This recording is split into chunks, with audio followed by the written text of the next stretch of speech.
Hello everyone, welcome to Female Nature. I am your host, Victoria Chinenye Okoli. On this episode, we'll try and discuss fibroids and the question, did the generations before us suffer with fibroids? The strange thing is, diets haven't really changed. Anywhere you go, you will still find the food that you're used to from your country. And people who are in rural areas, women who are in rural areas, are suffering with fibroids these days. Even people who migrate to other parts of the world, they still suffer the effects of fibroids. So, did generations before us have fibroids or not? Women are suffering, really suffering. Most women are suffering the effects of infertility caused by fibroids. I remember growing up in Nigeria. I'm Igbo. I'm from the eastern part of Nigeria. I heard my auntie once use the name Ekeala. By then, I didn't know what she was talking about. And all my growing up years, I don't think I heard that word more than 3 times. So maybe if you come from other parts of the world, there might be words or statements that women in your community use when they are talking about very painful period and pelvic pain. So this might be the word, this might be what they call fibroids in your own language. For me, in Igbo land, in eastern Nigeria, I know that they call it Ekala. I don't know if it is the whole of Igbo area, but in my own local area, because I had my auntie use the word before, Ekala. But the thing is, they never explained what it was to the young girls around. And years ago, talking about reproductive health or female issues, it was a taboo. So all the girls, all the young people grew up not knowing what they were talking about. I think it was just within the circles of married women that they were talking about things like that and discussing issues relating to reproduction. But it was a taboo to discuss it with young people.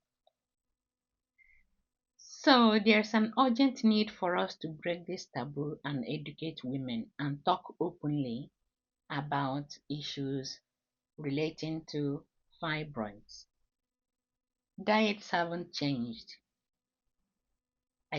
Where I'm living in this part of the world in the United Kingdom, I find my Nigerian food, I find the vegetables, the yam, cassava, cocoyam, different things, plantain.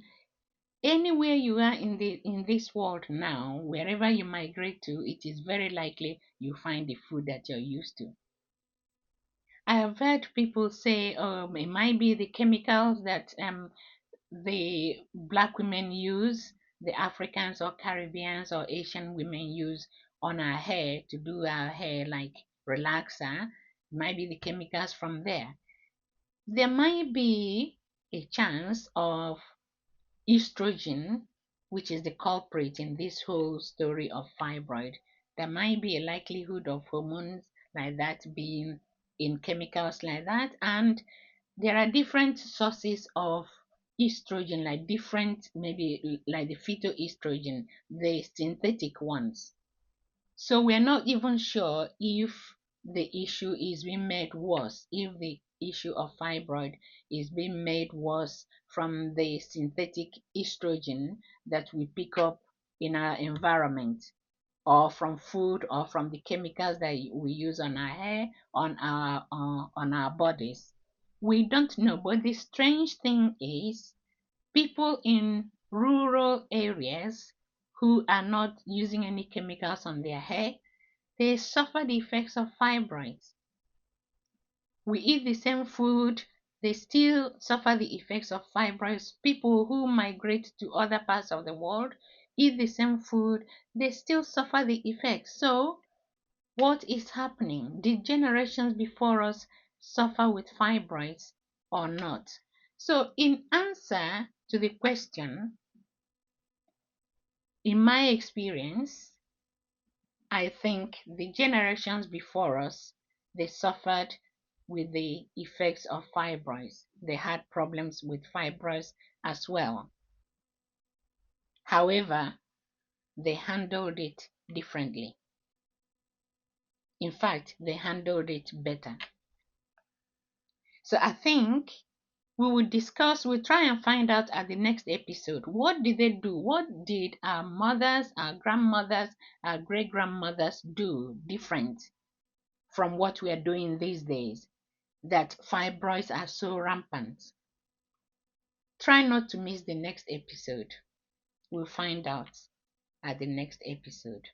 Until then, look after yourselves, and thank you for subscribing. And for those who haven't done so yet, please subscribe to help the work that we do, and share it among people in your circles, in your communities, in your network, and like the videos that we upload. In so doing, you're helping us educate the people, the women of the world, wherever they are. And if you're a man, please share this video and other videos that you have watched in this channel with people around you, with all the women that you know. Let's educate ourselves. Let's help ourselves for our own well-being. Thank you for joining us.